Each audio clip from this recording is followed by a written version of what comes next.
This holiday season, Peloton's got a gift for you. Right now, get up to $200 off accessories with the purchase of a Peloton Shred. Accessories like non-slip grip resistance bands, a heart rate monitor, yoga blocks, and more. Take your workout to the next level with Peloton. Motivation that moves you. Hurry, this limited time offer ends December 25th. Visit onepeloton.com to learn more. All access membership separate. Offer ends December 25th. Cannot be combined with other offers. See additional terms at onepeloton.com. Venture X from Capital One is the travel card for people always asking, where next? You earn 10x miles on hotels and rental cars, and 5x miles on flights booked through Capital One Travel, and 2x miles on everything else you buy with Venture X. Plus, receive premium travel benefits like access to over 1,300 airport lounges. The Venture X card from Capital One. What's in your wallet? Terms apply. See CapitalOne.com for details.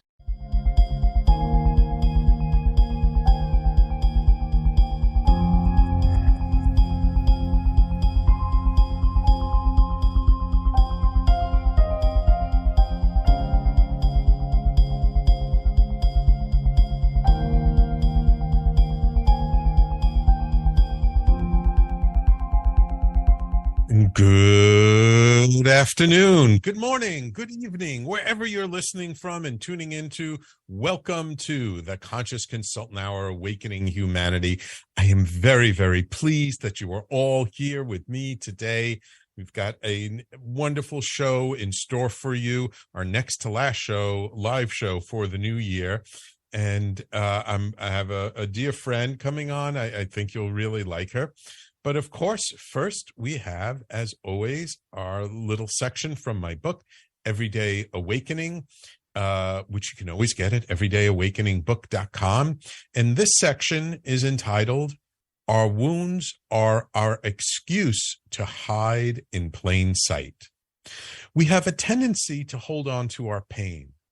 Often we have had a pain for so long that we don't remember what it is like not to have it, and it feels scary to let it go. There is a benefit to holding on to pain that isn't discussed too often. That benefit is how pain gives us the perfect excuse not to do something, the perfect excuse not to show up, the perfect excuse not to try. We can use our pain in so many ways. We can use it as the reason why not to be vulnerable, or we can use it as the reason to be vulnerable, to transform and change. We use our pain all the time. Usually we're not even aware of it. It is something that just sits there in the back of our consciousness, and we think we are showing up for others, yet we are just hiding in plain sight. We are present, yet we are not really present. We are showing up, yet we are not really showing up. We show up in our wound. We may even talk about our wound. In fact, we may wallow in our wound. Yet we are not moving past our wound, because to move past our wound is scary. It has been our companion for so many years and has comforted us when we fail. Sometimes old pain keeps us so safe so we don't have to be hurt again. The trouble is that when we just live in our wound, we are not being true to ourselves. We are not being who we really are. We are not living authentically and freshly or in the moment. We are not showing up as our best selves. We use the identity related to old pain to hide from being who we can truly be. And who we truly are is a gift to the world. It is our presence that lights the way for others to see that they can get past their wounds as well. Drop their excuses and stop hiding in plain sight too. Can you see where in your life you are hiding in plain sight because of your pain? So I wrote this section of my book a while ago, and I remember what the inspiration for it was. I was at a group with my teacher and mentor, and I went up to him to discuss something with him that wasn't sitting very well with me. And he makes some comment about, well, why are you not showing up? And I'm like, what do you mean? And he said to me, you use your pain as an excuse not to show up. And it struck me like boing right here in the middle of my forehead. And it really, I don't want to say it stung, but it really affected me on a deep level. Like, I had never felt so naked in front of another human being. Like, he could see right past all of my masks, all of my persona, and could really see the heart of me. And it was really difficult to sit with it. It was really difficult to acknowledge it and realize that he was absolutely correct. And so I shared it with someone later on that night, and he was like, oh my God, that's true of me too. And then as I kind of discussed it with some people, I found out that actually it's true for almost all of us. And so I kind of wrote this section because I realized I had been hiding in plain sight for so many years. And I had been using my pain, my wound, my trauma as my excuse not to show up, not to be the best that I am, not to truly be authentic and vulnerable and present. And it's still a challenge to today. I mean, this is such a core thing for me. I'll probably be working with this for the rest of my life. I mean, I like to imagine that I'm much better than I used to be. It might be just an illusion. It could be just me fooling myself. But I like to think I'm much better with it, and that I am hiding less, shall we say, in plain sight than I used to. But I know I probably still do. And so to me, this is one of the most vulnerable pieces in my book. And that this is something that, you know, at the time I just had to write about it because it was the only way for me to process it. So I share that with you to learn from me. Is there some wound? Is there some pain? Is there some trauma that's keeping you from showing up truly, authentically, deeply in your life? And if there is, you know, maybe seek help. Work with a professional, a therapist, or a guide, or someone, a shaman who can help you to, not to completely let it go, although that would be nice, not to, you know, I really don't believe in, like, we don't go from 0 to 100 overnight, but to work through it, to take some time and just to move through it and understand it and accept it and still show up anyway and still say, yes, this is me. So that's the section from my book entitled Our Wounds Are Our Excuse to Hide in Plain Sight. And that's from my book, Everyday Awakening, which, of course, you can find the listing on Amazon at www.everydayawakeningbook.com. But if you're like myself and you like to support local independent bookstores, please ask your independent bookstore to order the book for you. We're in all the major distributors, so any bookstores can get it.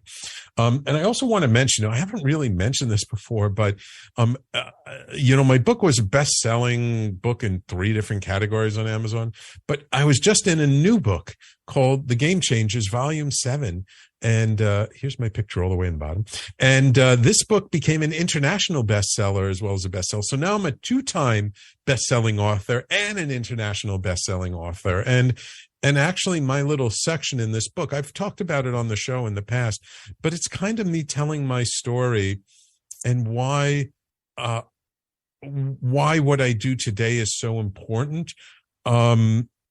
And it's kind of a pretty vulnerable piece. I talk about my childhood a little bit and my challenges through life. And so there's 17 other authors here. It's a really great book. You can find it again on Amazon, The Game Changer, Volume 7. So please, and there's obviously the 6 volumes before this. And a lot of my friends and colleagues are in this book who wrote and told their story. So if you're looking for some inspiration, if you're looking for something that'd be a nice little gift this holiday season, check out The Game Changer as well. Okay, enough about me. Now it is my pleasure to welcome to the show fellow author, a photographer, TEDx speaker, fellow talk show host, and professional chef. I think she's the first professional chef I've had on the show, Donna Maltz. Donna has been an eco entrepreneur since 1980. So she's not new to this, long before most people even knew what an eco entrepreneur was. And she's a certified health coach for over a decade. She is a best-selling author whose career has been centered around awakening humanity to live in harmony with Mother Nature by adopting a lifestyle to live, eat, and work like the future matters. And that's what we're going to be talking about today. Donna ran the first natural foods bakery and cafe in Alaska for 37 years. During this time, she founded a variety of successful eco businesses, including the national company LASKA, which produced the first organic hot cocoa mixes and chocolate syrup in the U.S.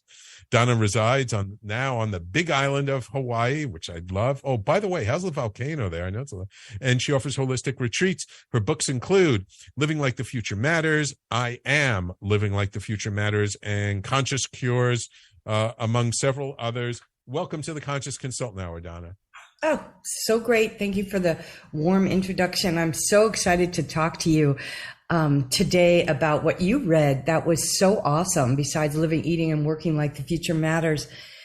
But I am just so excited to be here. It's been almost a year since we talked about this, and to be here airing in my almost hometown. I was born and raised in New Jersey, right across the bridge. So I got the thing going on, the Jersey, the New York thing, Yeah. And it's so awesome now living here on the Big Island, like you say, where Mauna Kea and Mauna Loa are both going off at the same time. Oh, both of them are going off? Yes. Oh. It's so rare. And last night, I went with a friend and we drove up on the Saddle Road, and I took some epic photos, which will be on my Eco-Spired site. But just seeing the lava coming down, almost hitting the road we're on, it's just a mile away, and they're anticipating it might, cut off the road. But, it's cut off the same road before, and they just open it up again. It's just like amazing.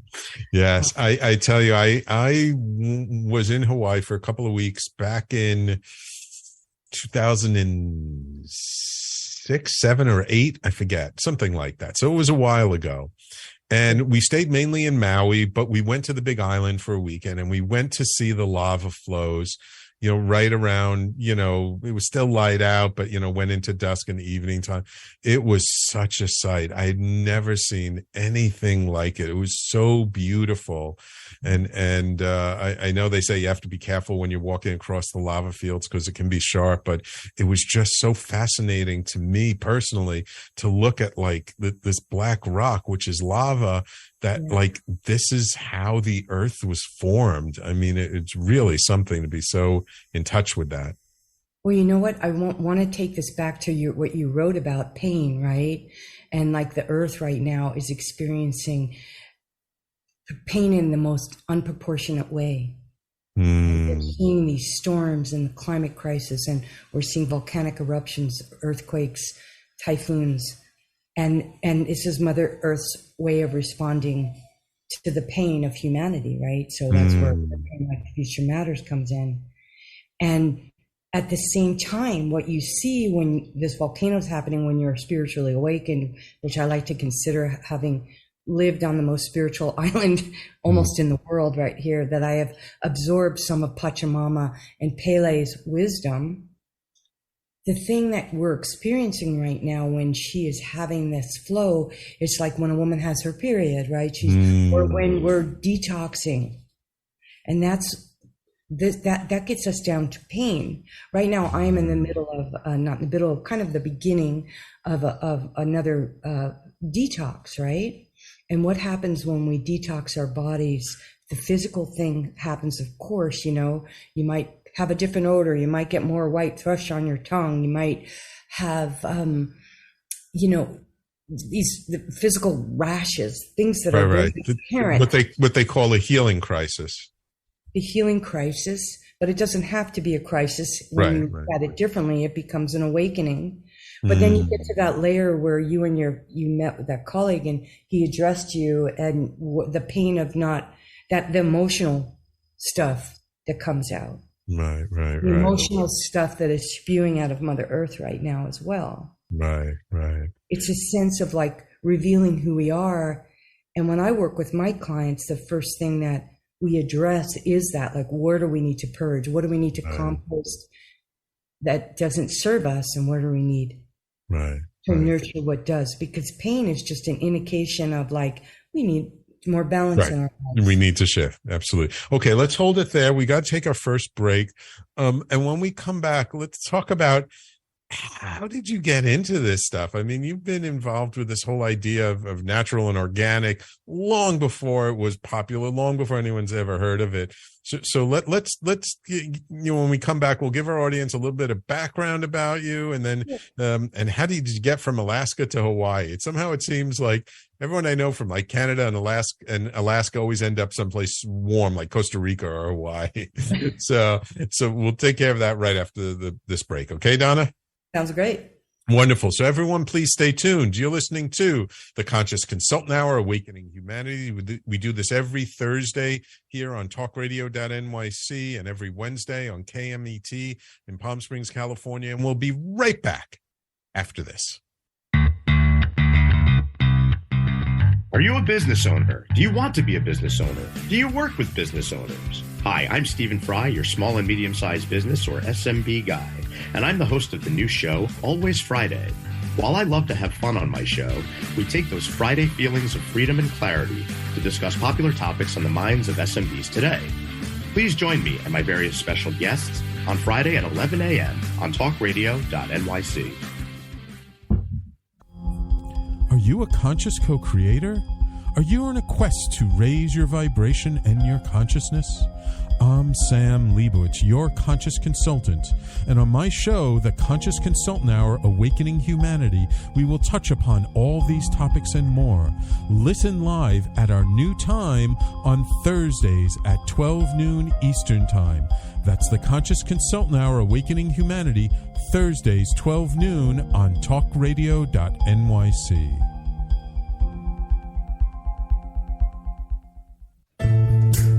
Are you on edge? Hey, we live in challenging, edgy times, so let's lean in. I'm Sandra Bargman, the host of The Edge of Every Day, which airs each Monday at 7 p.m. Eastern Time on talkradio.nyc. Tune in live with me and my friends and colleagues as we share stories and perspectives about pushing boundaries and exploring our rough edges. That's The Edge of Every Day on Mondays at 7 p.m. Eastern Time on talkradio.nyc. You're listening to Talk Radio NYC. Uplift, educate, empower.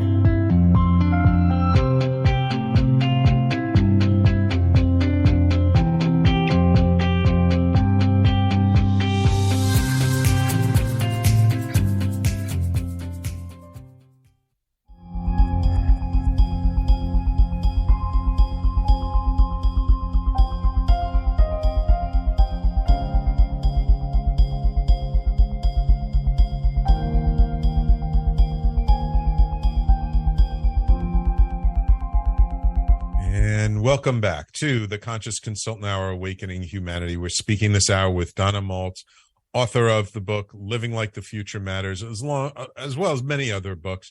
I just want to give a quick shout out. I see on the YouTube live, loyal listeners Patty and Sanaya are joining us today. Thank you for joining us, and I appreciate you sharing the video out. Let us know if you have any questions during the show. All right, Donna. So how did a girl from Jersey end up in Alaska for 37 years and then from there into Hawaii?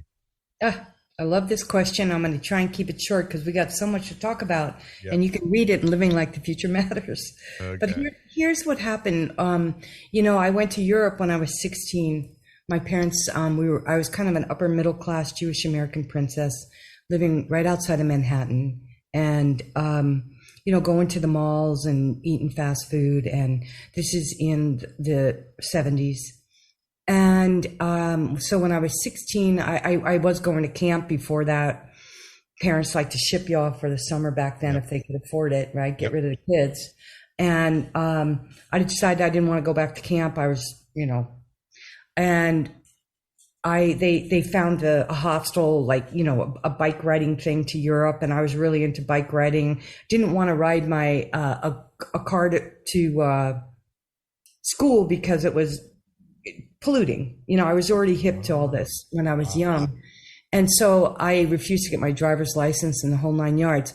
But then the next thing is I go to Europe where there wasn't a fast food joint or a mall, and we were camping, and I was with a bunch of other upper middle class kids from like Scarsdale, New York and Manhattan. And they're all going on this trip and we're camping every night. First spiritual awakening, realizing that the unattainable, unsustainable American dream was a bunch of BS, and that I was changing my ways, and that was it. I wanted to, I know there's a lot of great things about America, don't get me wrong, but I really felt the earth move when I was there, literally. Carol King, thank you so much. But she made it the earth move whenever you're around, meaning like the earth. And I felt very violated by the way my upbringing was. Country club, fancy cars, the fingernails, the beauty parlor, all of these things that I thought that's what I was supposed to do and I didn't want any of it. I wanted to camp outside. So actually that's what I did. I camped outside when I told my parents I wouldn't get out of my room. I was wearing an Alcatraz shirt in my bedroom for 3 days before I came out of my room. They had to slide food to me. And I said to them, look, until I can move outside and camp under the stars, I'm not coming back in the house. That was number one condition. Number two is I wanted to plant a garden. Remember, I'm 16 years old. So we need to listen to our youth. They're very smart. I'm very, very in tune with the youth because they know what they want. So anyway, I broke out. I got both of those things accomplished. I went to very alternative progressive colleges, and basically my degree was in social ecology. It took me 6 years to get it. I was organic farming along the way. And back in the late 70s, early 80s, organic farming was just coming into its own. Mm-hmm. And basically they gave me the degree in social ecology, but I was learning how to be a soul-to-soul entrepreneur at the same time. I was learning how to be an organic farmer, a steward of the land. I was studying ecology and the relationship between the food we eat and how it affects the earth. And a lot of the study was me digging in because I had all these independent things, looking at what was going on in our watershed, looking what was going in the atmosphere, look what was happening to our bodies. Mm-hmm. I mean, people weren't even taking into consideration that the agricultural industry that goes into making packaging materials, boxes, they're fossil fuels, they're pumping it out of these oil fields. Right. To make this plastic packaging. So it wasn't just the food we were eating, it was this processed food that we were eating, the packaging food, the amount of chemicals that were going into the ecosystems. You know, what you're talking about reminds me a long time ago. I can't remember when. I remember someone shared a link with me of this animation of this video online called The Story of Stuff. Sure. And it kind of showed how, like, we have this very tiny perspective of this thing we buy in a store, and there's such this wider thing of the packaging, what happens, what gets done to create it, what happens when we throw it out, and how it impacts the environment. And I just remember it was such an impactful video. I loved it. I don't know if it's still there or not. Oh yeah, the story of stuff is bigger and better than ever. Annie Lampert, I think, was the woman who started that first animation, and that really kicked my butt to get into gear. I think it was 2007, maybe that first came out. It's in my book, actually, and it's one of the resources in my book, The Story of Stuff. I'm so glad you brought that up, because that in like 20 minutes, that just pretty much sums it up. So people watch that video. It's fantastic. So, So how did you get to Alaska? Why Alaska? Well, when I finally graduated college when I was 25, at the time I had an organic farm with my pseudo husband. We got married in the barn with no religious or no, minister. We didn't sign any papers, but we had a big barn wedding with goats in the barn and about 100 people. And then we decided, before we went back to Maine, the East Coast, we were thinking we were going to move to Maine and start Helen and Scott Nearing, The Good Life, who are another people that I write about in my book. But Helen and Scott Nearing, were incredible role models for me and my first love. And but before we went and did that, we wanted to go and see Alaska, because we were farming in Olympia, Washington. I graduated from Evergreen State College. So we went to from Evergreen State College with a degree in social ecology, a 1972 laundry truck that we converted into a bakery on wheels and a camper. And we drove to Alaska, and this is 1982, and I was 24. I arrived in Alaska on my 25th birthday. We bought a business license with our last $50 we had, and we filled a tank of gas with the other 25 for the business license, 25 to get the tank of gas. We literally baked our way to Alaska. We didn't have enough gas money to get where we were going. And so we got to Homer, Alaska, and it's one of the most beautiful places in the world. Put it on your bucket list, people. But unfortunately, too many people have found it.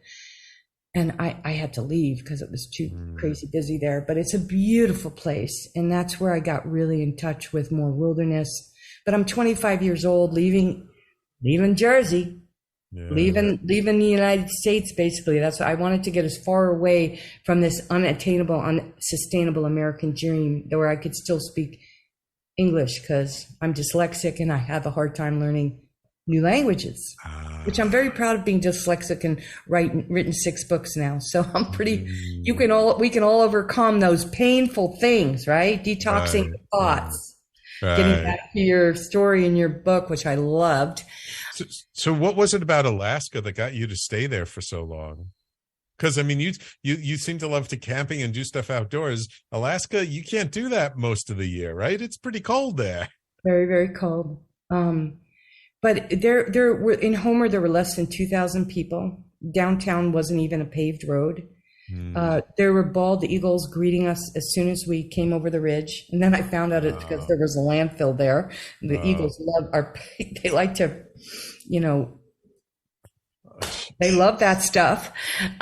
So anyway, it just took my breath away. But one of the main reasons, besides the beauty and the wildlife and the clean air and the clean water, was the amount of the population density was so nothing like I'd never experienced. There were more moose than people on the state. There were only, at the time, maybe 300,000 people in the whole state. Wow. And most of them were in Anchorage. And politically, I thought I could make a change here. I wanted to protect the last frontier, heighten people's awareness to wilderness, and do anything I could as a citizen, and then maybe get even into politics. Then I found out how Republican the state was, and it didn't jive there. But sometimes when you're a big fish in a small pond, it kind of felt like that. You could be seen, right? And I know a lot of people can relate to this. Just like, how are you seen? How does it feel to be seen? And what do you want to show? And I was a voice for nature, and I was living in the heart of nature. And people were, heating with wood and hauling water a lot. It was really the last frontier. 1982 in New York City was a whole different place. Yes. And I like to tell people, because I grew up in New Jersey, the extreme of being in Manhattan and just Jersey and all of that intensity. Yeah. And very industrial, very built up, very polluted. Magnificent. Yeah. But very, very polluted. But the reason why someone like me could thrive, or other people who came from these big metropolitan areas, is because it's just as intense in a different way. I mean, it's dark all day in the winter, light all night in the summer. The city that never sleeps. The different kinds, the northern lights instead of the city lights. There were a lot of interesting parallels. You'd be really surprised. Interesting. It was the extreme that extreme opposite. Got it. All right. We got to take our next break. When we come back, I want to find out, how did you end up in Hawaii from Alaska? Talk about extremes, going from one extreme to another. And then let's talk about, soil to soul principles and what does it mean to really understand and live with the soil and how important it is. Okay. So everyone, please stay tuned. You're listening to the Conscious Consultant Hour, Awakening Humanity. We're speaking this hour with Donna Maltz, author of the book, Living Like the Future Matters. And we'll be right back in just a moment. Are you passionate about the conversation? This holiday season, Peloton's got a gift for you. Get up to $200 off accessories with the purchase of a Peloton bike, Bike Plus, or Tread. And take your workout to the next level with accessories like non-slip grip dumbbells, a heart rate monitor, cycling shoes, and more. Peloton, motivation that moves you. This limited time offer ends December 25th. Visit onepeloton.com to learn more. All access membership separate. Offer ends December 25th. Cannot be combined with other offers. See additional terms at onepeloton.com. The Venture X card from Capital One gives you more of what you love, like premium travel benefits and access to Taylor Swift tickets. Oh, I do love her. Earn 5 times miles on flights and 10 times miles on hotels through Capital One Travel. Enjoy your stay in Suite 13. Whoa, 13? That's Taylor's lucky number. Plus, get access to Taylor Swift The Eras Tour, presented by Capital One. Maybe I'll see you there. The Venture X card from Capital One. What's in your wallet? Terms apply. See CapitalOne.com for details. You're a holiday powerhouse. You host the dinners, shovel neighbors' sidewalks, and make everything from scratch. You definitely don't need help making the holidays happen. But Dunkin's Holiday Blend Coffee? A warming medium roast complete with sweet notes of dried fruit and molasses. Or a cranberry orange muffin made with real cranberries just might convince you a little help never hurt. Especially the hot caffeinated kind. America runs on Dunkin'. Price and participation may vary. Limited time offer. Terms apply. Conversation around racism. Hi, I'm Reverend Dr. TLC, host of the Dismantle Racism Show, which airs every Thursday at 11 a.m. Eastern on talkradio.nyc. Join me and my amazing guests as we discuss ways to uncover, dismantle, and eradicate racism. That's Thursdays at 11 o'clock a.m. on talkradio.nyc. Are you a small business trying to navigate the COVID-19 related employment laws? Hello, I'm Eric Sauver, employment law, business law attorney, and host of the new radio show, Employment Law Today. On my show, we'll have guests to discuss the common employment law challenges business owners are facing during these trying times. Tune in on Tuesday evenings from 5 p.m. to 6 p.m. Eastern Time on talkradio.nyc.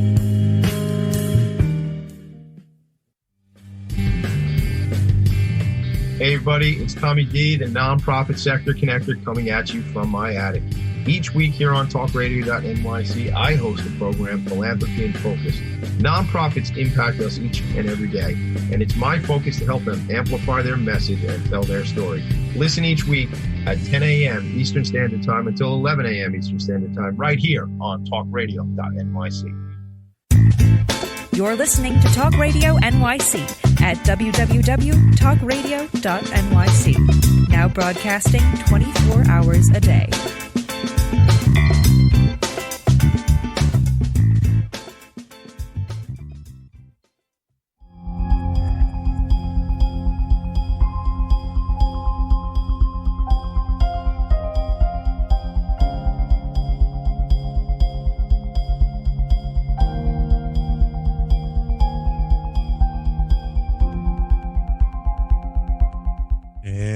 welcome back. So Donna, you spent 37 years in Alaska. Is that correct?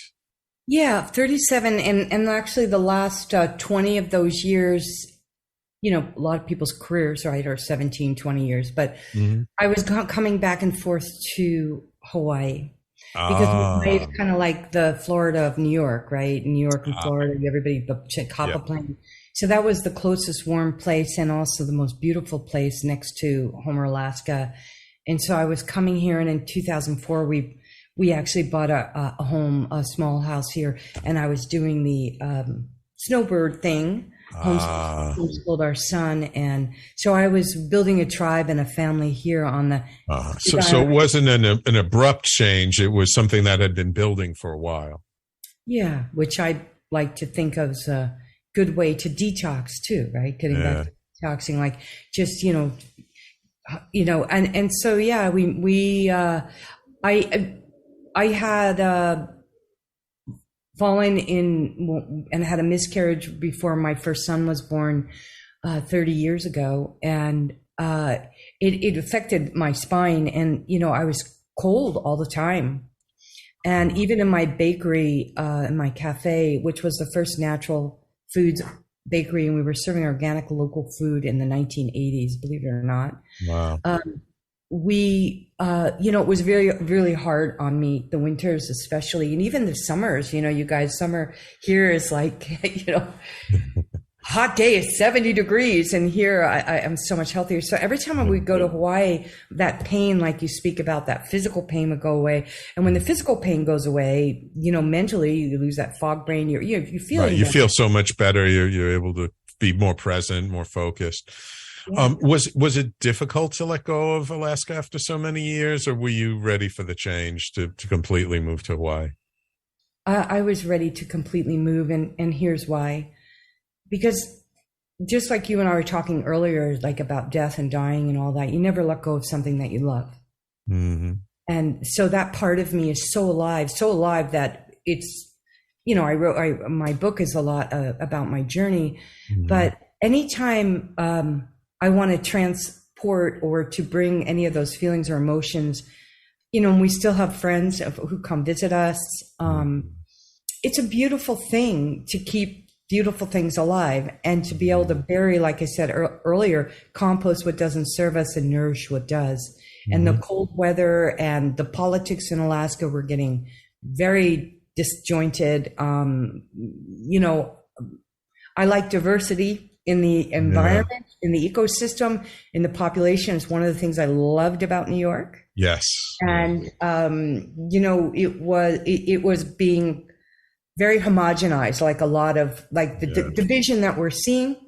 And here in Hawaii, I'm a minority and I love it.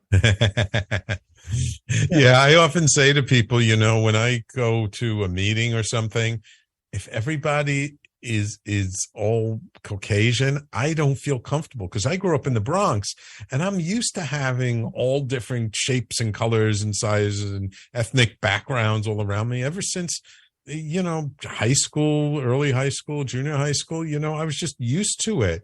And so when I go to a place and there's not diversity, it actually feels uncomfortable to me. And that's what's happening to the earth, like coming back to not living like the future matters. When you have that, the only time you have a healthy ecosystem is when there is diversity, when there is that biodiversity. And otherwise you have constant ravaging happening and conflict and people competing rather than co-creating and collaborating. And so, when you kind of asked earlier, like what I do or why I do this is because I'm a voice for nature. I learned this. Everything that we're talking about, all we have to do, like Buddha did, is sit under a tree and you'll see and you'll feel, if you take the time to observe and to watch around you. Even in a tree, it has a whole ecosystem. You can be walking. I used to love Central Park.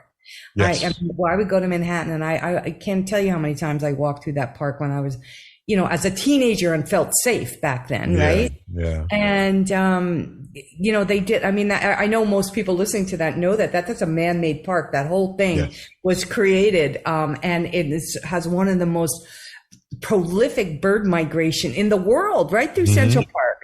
And so many people don't even know that, how amazing, how genius, and how different the world would be if we put parks like that everywhere now, and we cleaned up the parking lots, and we stopped paving paradise. Yes, right? yes, absolutely. Stop putting up those malls, and let's create more natural spaces. And so that's a lot of what your work is, right? It's helping people to reconnect to the soil, to reconnect to nature. I mean, things have changed a lot over the last 30, 40 years.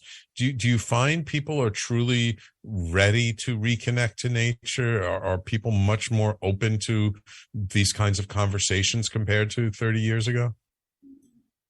This is like a gigantic question because we're going on almost 8 billion people in the world. So I would say there's a very, very beautiful growing trend, just like the background behind you and even mine. You know, they're radiating out, and doing a show like what you're doing, helping people find their consciousness. My show, A Dose of Positivity, we are having an impact, and it's really, in my world, the world that I live in, we're all doing it. Because it's kind of like this ecosystem. And so what I do is that I inspire people like a pebble in a still pond to radiate that out. And so there's this energy, there's this wave of consciousness, and miracles are happening every day. And I see even in the inner cities, people putting in vertical gardens, rooftop gardens. People are, banning styrofoam. It's about freaking time, whatever it is. But we each day taking it off the superficial level and bringing it to a more spiritual, a more balanced, a more awakened level. Like I always give the example of my living like the future matters. When I drink out of my teacup or my coffee cup, has my name on it even, was made by one of my customers in Alaska almost 40 years ago, 36 years ago. He made this cup, one for me and my husband, has a little chip on it even. And I'm drinking organic fair trade coffee right now out of it. Or am I going to Starbucks or some other place and drinking non-organic coffee in a paper cup with a plastic lid? Which ways am I living like? Just every step of the way, is this a soul to soul relationship? So when you go into the store and you're buying groceries and you're not shopping on just the four corners like Michael Pollan recommends us do, right? Which I agree with. And you're going through the aisles and there's boxes and plastic and all this stuff. Say, next time you pick it up, everybody ask the question, just one question. Is this living like the future matters? That's all you have to do. Is this living like the future matters? When I do anything, am I eating like the future matters? Am I working like the future matters? Like you said earlier, when you're not being your true self, your authentic self, who are you being? Is this the kind of work you want to do? Is your work contributing to living like the future matters, future generations, making people feel their best selves in your presence? And this is probably more important now than it's ever been before. And I've had a couple of shows, and I recently had on an author, Daniel Pinchbeck, who talks a lot about the ecological crisis that we're facing. And how, it's kind of insane in some ways that we're not responding to climate change. We're not responding to the pollution in the world as necessarily as we really could be, because this is an existential threat. This is something that, the whole future of civilization really depends on, yet we're treating it like something we don't really have to deal with, and we do, don't we? We're treating it like dirt, not soil. Dirt is dead soil. Yeah. Okay, and it's the same thing with your spirit, when you're soulless, you're gutless. Yeah. Right now we are gutting the soil. We have 60 years max of farmable soil left. But here's the thing that I think is so important about that is you just said, we're doing this, we're doing that. And how are we going to make a difference? Right. It's because I'm not doing that. I'm not living like that. I'm not a CEO of a corporation or working in a company that's greenwashing. I'm not doing that. I'm educating. So I'm not part of that we. And I urge everybody who's listening to this, if they really want to have an impact in the world, don't be part of the we. Right. Find a way out of the we and become a collective of consciousness versus feeling like you're part of the problem. Be part of the, what I say, and I coined this word, solution, S-O-U-L. Be a solutionist. A solution is putting duct tape on a kid's mouth, throw them in the closet, they're quiet. We want soulful solutions that have long-term effects, that are going to have an impact for your children's children's children, and like the Iroquois Indians, the 7 generations. We got to think beyond 7 generations. Stop putting yourself in that we category. Well, I like to use we because I like to take responsibility, because I feel like if I take responsibility for my part, then I can change my impact. I can change my part. And by changing my part, I'm affecting the whole.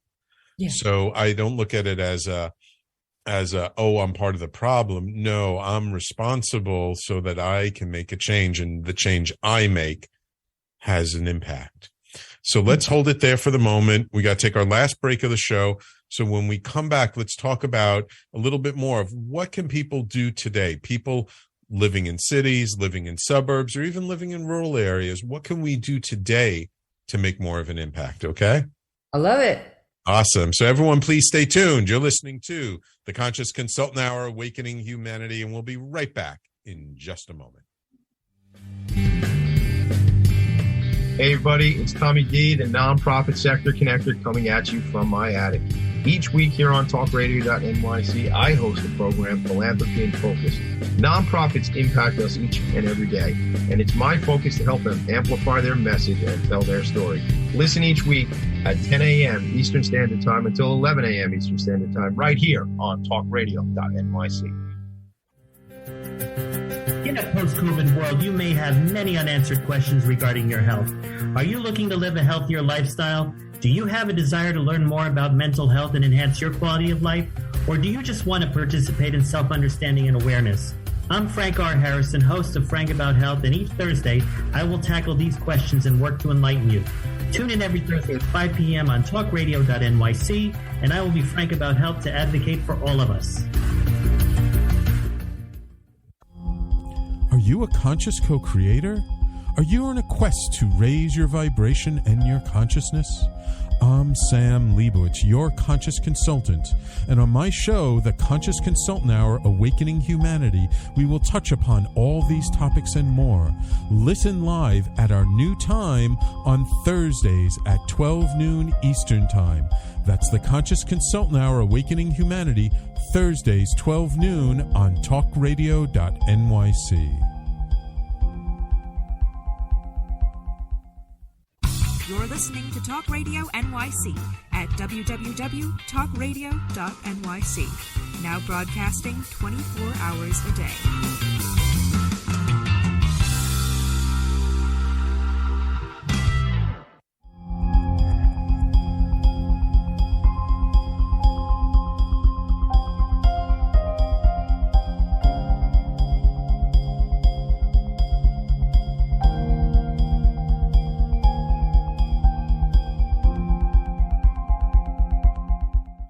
Welcome back to the Conscious Consultant Hour, Awakening Humanity. So, Donna, we've identified the challenge. What do we do about it? I mean, this is the thing that I feel like I really want to empower people, because sometimes, especially you live in a big city like New York, in the middle of Manhattan, or maybe you're in LA or Chicago or Miami. You know, what can you do? And even if you're not living in a big city, maybe you're living in a suburb or maybe even a rural area, there's still things that we can all do to live more closely to the soil, aren't there? Oh my goodness, yes. So I'm really glad we're closing with this question. This is so important, and I want to go over 3 things that that people can easily digest.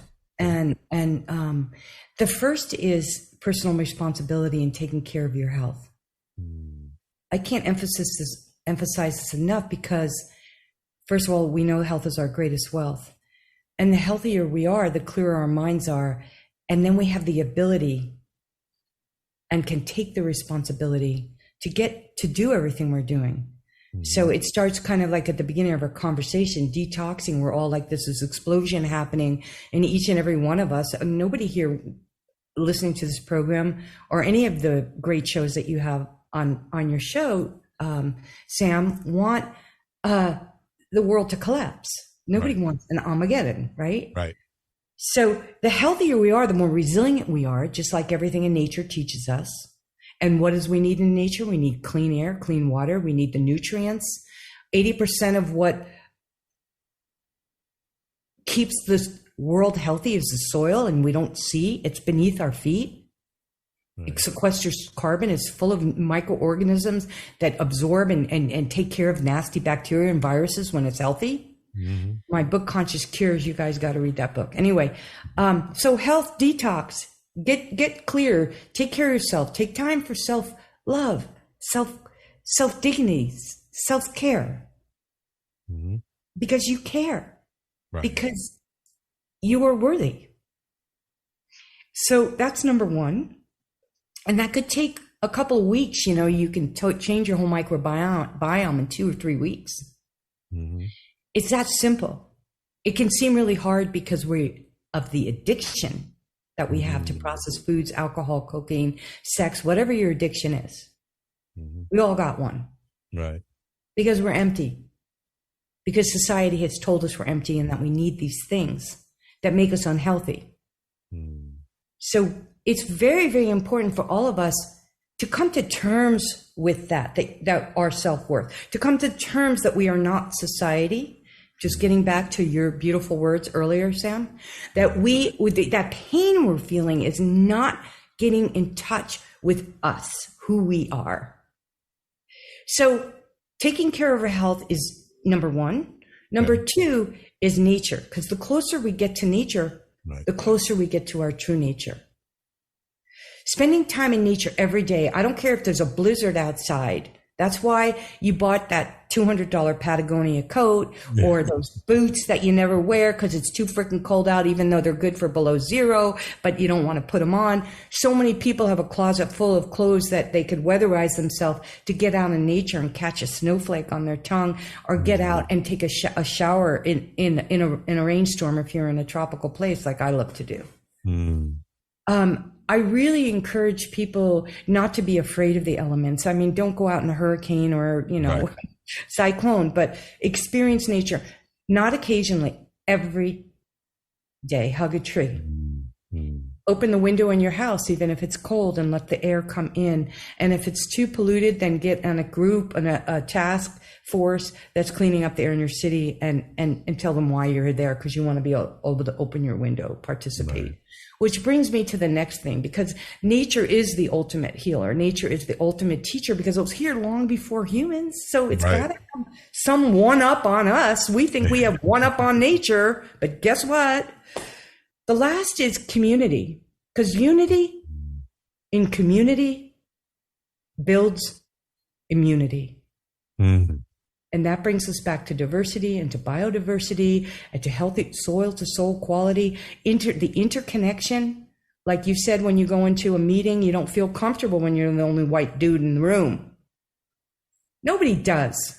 Mm. If they do, they're sterile and shouldn't be running the meeting. Or that's a scary thing. Mm-hmm. So we won't get into politics of that. But unity and community builds our immunity. And when you are part of the healthy microbiome in that community, because you've taken the time to take care of your health, you've taken your time to get back to nature, because the closer we get to nature, the closer we get to our true nature. And then because without nature, without a healthy earth, we don't have pandemics. We don't have anything. Right. We don't have food to eat. So it's so important. And then you do it. You can't do this by yourself. So that's where the we really powerful comes in. We are making a difference. We are not polluting. We are not the ones responsible for this climate crisis.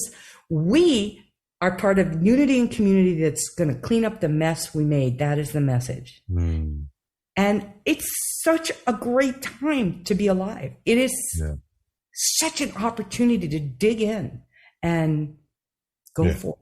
There's a lot of possibilities, aren't there? So many. When you're healthy and you understand the principles of nature, and you have good people to support you and to support other people. And I'm talking intergenerational, right? Right. Intergenerational building. Do you find kids today are more aware of these kinds of things, maybe more so than even their parents? Absolutely. Yeah, no, you'll see in everything I sign and everything is like, I'm known as Mama Donna.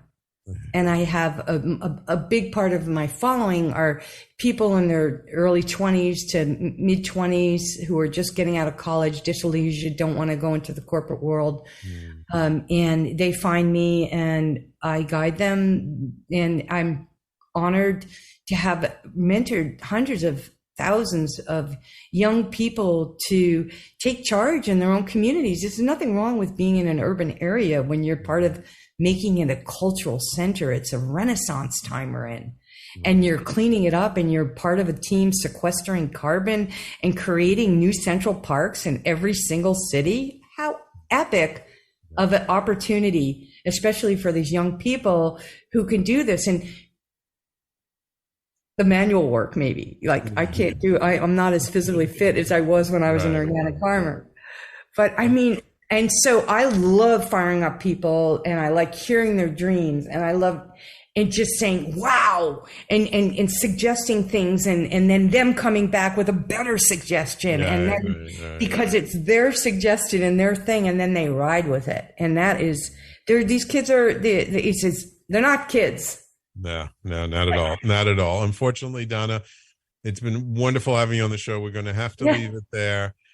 Please let our audience know if they want to get in touch with you, where they can find you, what's your website, and if I don't know if you have anything coming up that you want to let people know about, but why don't you let our audience know where they find you? Yeah, you guys, I know we got to talk, you and me, audience. But DonnaMaltz.com. And I'm sure you have these links somewhere too, but Donna Maltz, D-O-N-N-A. In the show notes. And yeah, they'll be in the show notes. DonnaMaltz.com and then every Thursday in the afternoon here, 7 Eastern time, I do a show called A Dose of Positivity, where I interview change makers, thought leaders, and health professionals that put social and environmental justice at the forefront of their endeavors. And I'm going to be interviewing yours truly, Sam, here in probably in about 4 months. So we'll be sure to let your audience know. Yep. And then my books are all available on Amazon, DonnaMaltz.com. But the most exciting thing is I'm a nature photographer. I just launched a new line of my nature photography under Eco-Inspired by Nature, Eco-Inspired by Nature, and we'll make sure we get that in the show notes. And all the proceeds usually go to protect nature, which I'm pleased about. But right now I have someone working with a company who is struggling with cancer. So I am helping her get through it, right? And I just appreciate anybody. And I want to wish everybody a super incredible, healthy holiday, to remind people, instead of wrapping their presents with wrapping paper and bows, to get a scarf, to get a sarong, use an old, beautiful aloha shirt and wrap your gifts in that, because trees, we don't need to cut trees down to wrap paper that's going into the landfill the next morning. Right. Absolutely. Many things like that on our show that I talk about. Wonderful. So everyone tune in to Donna's show. It's a wonderful show. I look forward to being on it. Donna, thank you so much for getting up early and taking the time out of your day to come on my show today. Really appreciate it. And thank you, my loyal listeners, for tuning in. As always, Patty and Sanaya, I'm sure William is going to get in there sometime soon. And thank you for listening. And just remember, like, we have a whole bevy of other wonderful shows. Today at 5 o'clock is Frank Harrison and his show, Frank About Health. Tomorrow, of course, we've got Tommy with his show, Philanthropy and Focus, and Steve with his show, Always Friday. And then, of course, Monday evenings, you got to catch Sandra's show, the edge of every day. A wonderful, wonderful show. So thank you all for tuning in. Remember, if you missed any part of the show, you can always catch the replay on talkradio.nyc. And if on any of the major podcasting platforms, if you're listening to the podcast, and please give us a 5-star rating. If you haven't rated us, yes, please put a review up there and rate us. We just hit over 10,000 downloads in a month's period of time, which is awesome. We want to keep that growing. Thank you so much. Take care. We will talk to you all next week.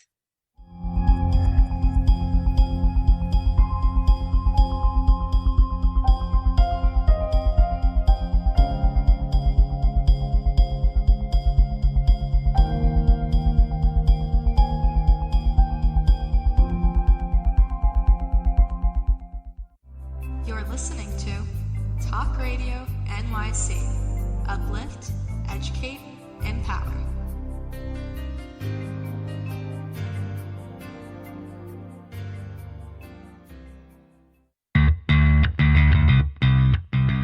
Are you a business owner? Do you want to be a business owner? Do you work with business owners? Hi, I'm Stephen Fry, your small and medium-sized business or SMB guy, and I'm the host of the new show, Always Friday.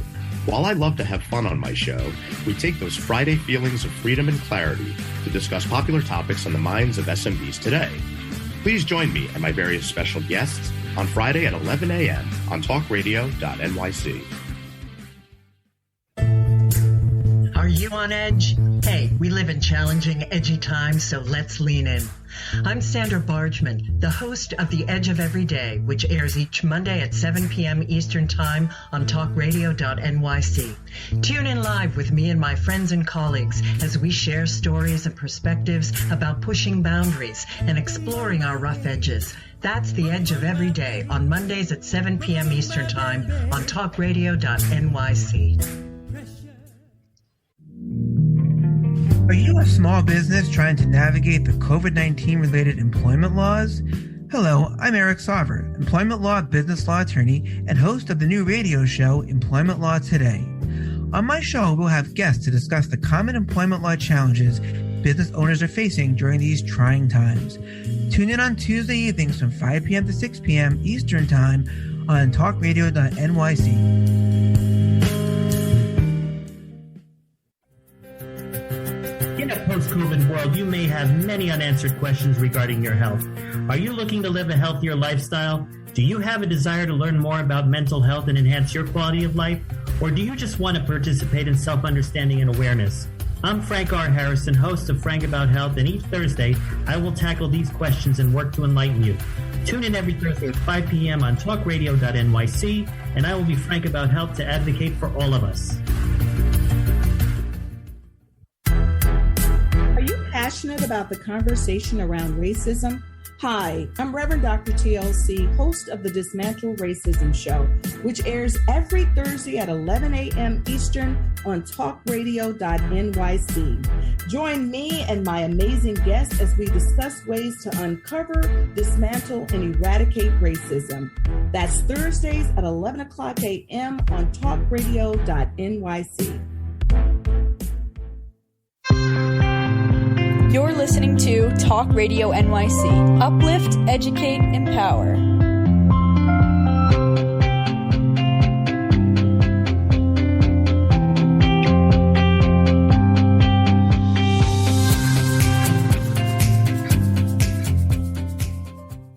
Membership fees apply after free trial. Cancel anytime. Can I be real with you for a second? The holidays are here, and that means you're probably taking care of everything but yourself. But you need to not forget you. Get good sleep, exercise a little, follow an eating plan that helps you enjoy the holidays without the food coma. No matter how busy life gets, you can do it. We're Beachbody, and we've got the tools you need to feel incredible. Let us help you. Go to beachbody.com to claim your free membership and start feeling great.